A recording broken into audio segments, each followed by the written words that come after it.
Potentiel divin, un trésor divin sommeille en nous. Le potentiel en relation directe avec la source. Nous voulons par ce chapitre tordre le cou à plusieurs contre-vérités, ou disons simplement à des mensonges que nous pouvons encore avoir dans nos pensées à cause du conditionnement au cours de notre parcours de vie. Ces conditionnements viennent de notre éducation en général, de notre famille, de l'école, des enseignements divers, de la religion, des croyances erronées, de la société et surtout du système de ce monde manipulé par l'ennemi de nos âmes qui veut maintenir les humains dans des prisons invisibles. Le but est que ces hommes et ces femmes ne vivent pas pleinement la vie pour laquelle Dieu, dans sa confiance et dans sa grâce, les a envoyés sur cette terre avec un potentiel spécifique et unique. Cette vérité doit être connue de nous tous. Elle devrait normalement faire partie des cours ou des leçons qui sont données dans nos écoles et dans nos universités. En effet, à quoi ça sert d'accumuler des connaissances ou des diplômes et passer à côté de sa vie pour la simple raison qu'on n'a jamais pris le temps de découvrir et d'identifier son potentiel divin pour le mettre efficacement au service du Créateur dans ce monde?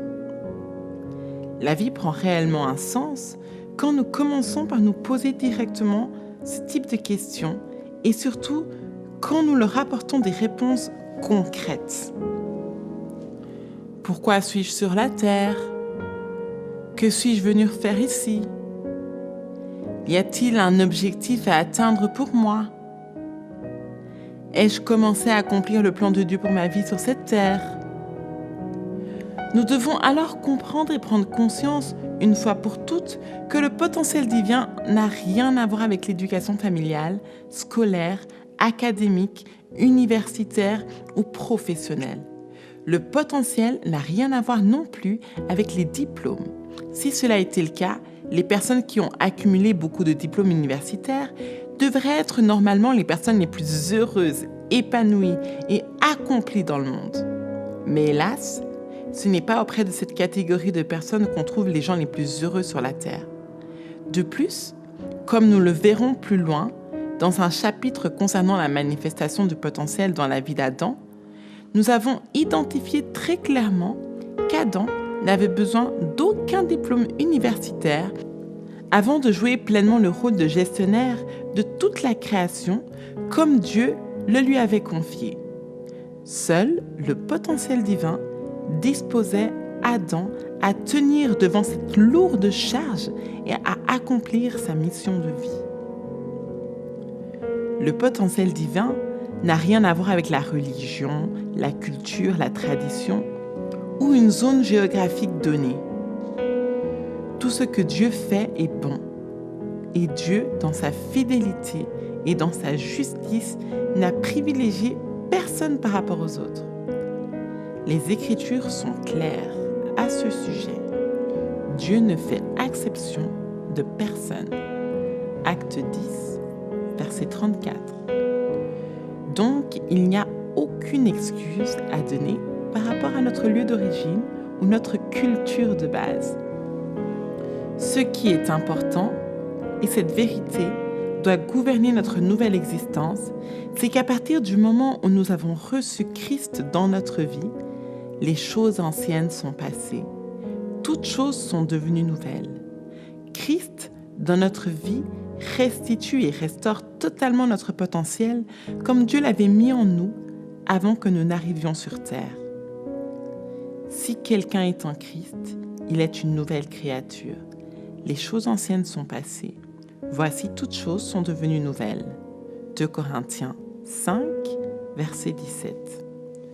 Le potentiel divin n'a rien à voir avec la couleur de peau ou les origines. Encore moins, le potentiel divin n'a rien à voir avec le mensonge sur la notion de race humaine qui n'existe nulle part dans le plan de Dieu. Peu importe si vous êtes blanc, noir, rouge ou jaune, Dieu ne privilégie personne, car il est et demeure notre Père à nous tous. C'est une grâce divine et une faveur de disposer en nous le potentiel divin qui est suffisant pour nous amener à vivre et à accomplir les plans de Dieu pour notre vie. Le potentiel a à voir avec le fait de manifester pleinement notre essence de vie, la raison de notre existence sur la terre. Trouver un sens profond, notre mission de vie et apporter notre contribution et service auprès des autres. Le potentiel est en nous pour continuer le merveilleux plan de Dieu dans l'œuvre de la création. En effet, la parole nous dit aussi que la création tout entière attend la révélation des fils et des filles de Dieu afin de lui rendre gloire, grâce, reconnaissance et gratitude. Le potentiel divin a à voir avec le renouvellement de notre intelligence afin de désinstaller tous les logiciels et programmes infestés que la société et le système de ce monde ont pu implanter ou installer en nous par le processus du conditionnement qui a commencé depuis le sein maternel. Le potentiel a à voir avec Dieu lui-même, qui dans son omniscience, son omnipotence, son omniprésence, a disposé tout homme à dépendre de lui, grâce à son esprit, afin d'accomplir la mission de vie divine pour laquelle il nous a préparés d'avance. Au travers de ce livre que vous écoutez à l'instant, nous comprenons aisément que Dieu ne s'est pas trompé en nous envoyant sur la terre. Au contraire, le Père est dans la joie et il a de merveilleux plans pour chacune de nos vies. Raison pour laquelle il nous a équipés de l'investissement divin du potentiel divin dont nous avons besoin pour manifester sa gloire partout où nous serons. Ne vous conformez pas au siècle présent, mais soyez transformés par le renouvellement de l'intelligence afin que vous discerniez quelle est la volonté de Dieu, ce qui est bon, agréable et parfait. Romains 12, verset 2. Alors Pierre, ouvrant la bouche, dit « En vérité, je reconnais que Dieu ne fait point exception de personne. » Acte 10, verset 34. Car devant Dieu, il n'y a point d'acception de personne. Romains 2, verset 11.